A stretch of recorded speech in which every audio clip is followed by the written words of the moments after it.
Party మారే విషయంలో clarity ఇచ్చారు కూకట్పల్లి బీఆర్ఎస్ ఎమ్మెల్యే వివేకానంద. తాను పార్టీ మారే ప్రసక్తే లేదని స్పష్టం చేశారు. కేసీఆర్ ప్రజల నమ్మకాన్ని వమ్ము చేయనన్నారు. రాష్ట్రంలో జరిగిన అసెంబ్లీ ఎన్నికల్లో అన్ని నియోజకవర్గాల కంటే తనకే అత్యధిక మెజార్టీ వచ్చిందన్నారు. పార్టీ మారిన ఎమ్మెల్యేలపైన ఖచ్చితంగా చర్యలు తీసుకుంటామని అన్నారు.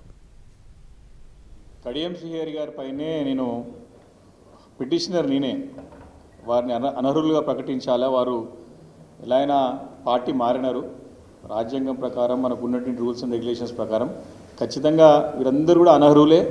ఖచ్చితంగా అనర్హులు పిటిషన్ వేసినాం కోర్టులో. మేము డెఫినెట్గా ఎవరైతే పార్టీ మారిన ఎమ్మెల్యేలు ఎవరుతున్నారో అందరూ కూడా తప్పకుండా ఈరోజు కాకుండా కొన్ని రోజుల్లో డెఫినెట్గా వారు అనర్హులుగా ప్రకటించబడతారు.